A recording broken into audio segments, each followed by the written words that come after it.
Well, hello, and welcome to part 5 of this Demon's Genesis RPG run-through. And idiot that I am, I just recorded the whole video and then realized that my microphone was off the whole time. So I'm going to go through this once more. Because my microphone was off as well, I am going to be showcasing these small interactions with only Yorka and Ibn in the party, because that's the save that I can get back to really quickly.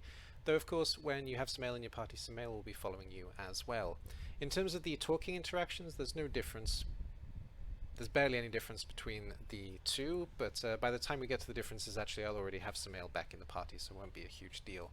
But for this particular screen, I'm going to have to do it with just Yorka, because I've already gone through these interactions and saved past that point.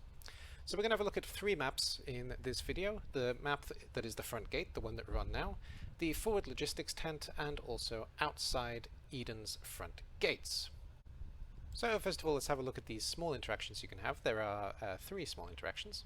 There's a guard here who'll tell you that everything is fine. There's a guard here that will tell you everything is fine. And there's a guard here that will offer you help if you need it, but that's all she'll basically say. So that's your 3 minor interactions. But this is actually one of the... What's going to happen next is actually one of the biggest choices you're going to make in the first 3 chapters of Demon's Genesis. This is going to fundamentally change the character of Ibn, and it's also going to fundamentally change the interactions that will take place with Ibn and some characters that are often around him. So Samael, Yorka, Goban, Sylvia, all these people will have slightly different interactions based on which choice you make here. One thing that I didn't mention is that both these tents are going to become available to you later on in the game, but this tent is not going to be available before at least chapter 4. I don't think it's even available in chapter 4, but some point after chapter 4. But your main choice is here. So when we talk to this guard, he's not having a very good day, and Ibn is going to have 2 choices here.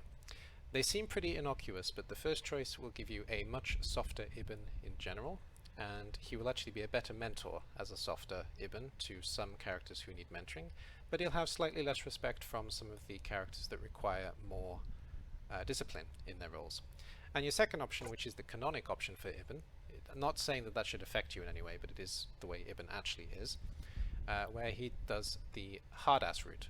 So the characters that he mentors are going to have a slightly negative effect by this choice, but the characters that require a lot of discipline are going to respect Ibn more, even though they are going to say that he could have maybe handled some things a little bit better. And this choice is also going to completely change a lot of interactions going forward that Aiden has with Ibn, and that you see as a wandering camera, basically, over some Agalos characters. So I'll let these 2 options play out.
So though the impact of this choice won't be so apparent in these first 3 chapters, it will become more apparent later on, and it will especially affect Yorka and Aiden, like I said.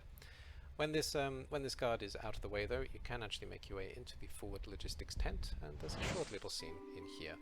So there is a guard actually standing here who will welcome you to give an audit, and if you wish to, you can audit the tent by clicking on each of these things. They all have an interaction. There are some preferences, for example, where he'll talk about short swords, And there are also some things where there'll be a few more notes with Yoka Malak, and my personal favorite is the bow one. So Yoka very helpfully points out that he found a mistake and he can fix it. But Ibn shoots him down, unfortunately. And he'll do this regardless of the soft choice or the hard choice. That's basically it for the tent. When you go back out of the tent, you'll be back at the front gate, of course. When you're finished with the logistics tent and the front gate, there's not too much that you can do following this, other than find this subtle footprint here. It's less obvious because of the dark, but when you click on this, you'll get outside the city of Eden. And when outside the city, you'll notice this wonderfully hairy fellow who looks like me in the winter. This is Ibn's younger brother, Goban. Shorter brother as well. Ibn is slightly taller, but he's smaller as a body mass. Goban is fitter, basically.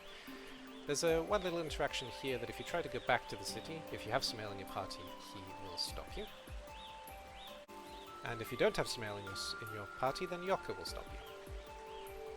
And once you realize that you can't go back to the city, it's time to talk to that magnificent hairy brother of yours, Angel Goban. The conversation will be pretty straightforward, where Goban will ask what took Ibn so long. This happens whether you go straight to him or whether you did all the side stuff. It doesn't really matter, it will still be the same interaction. And Ibn will complain about trainees and some other things. Goban will notice this is a little bit out of character, and eventually he will offer Ibn the chance to lead without him. When Ibn doesn't respond, Goban will respectfully hand the unit over to Ibn and follow his command. Angel Sylvia will also include herself in the conversation, and at first she'll be a little bit sympathetic towards Ibn's loss, but when Ibn doesn't reciprocate and goes straight to business, a slightly shocked Sylvia will respond in kind with a business manner.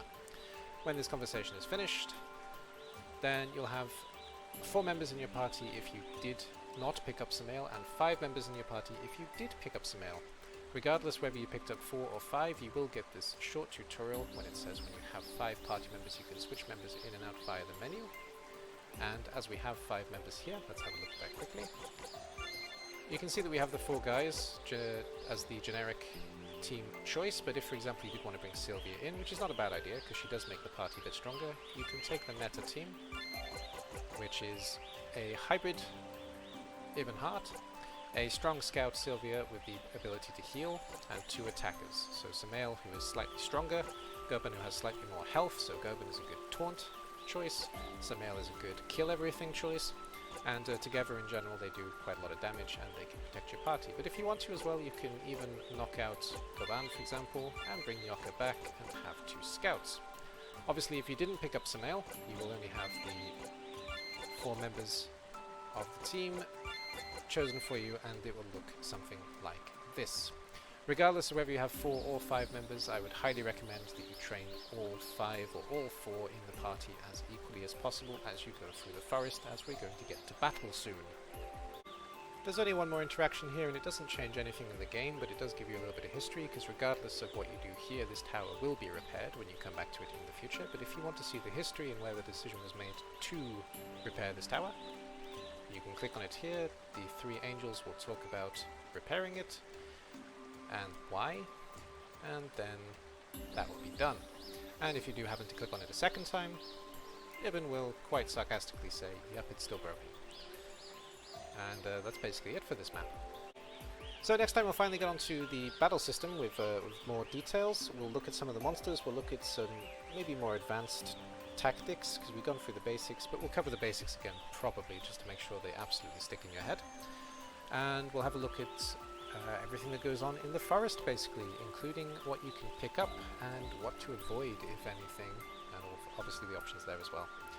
So that'll be all for this video. Thank you very much for watching if you did watch it to this point, and as always, if there are any questions you have or if there are any comments you want to make, please leave them in the comments below.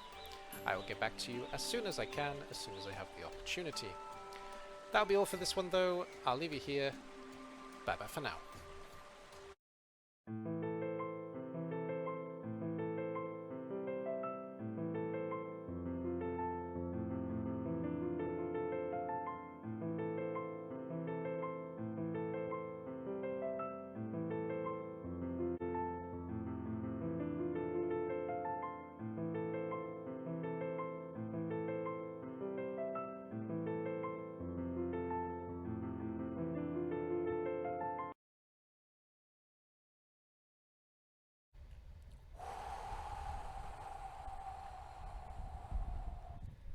It's so bloody ominous.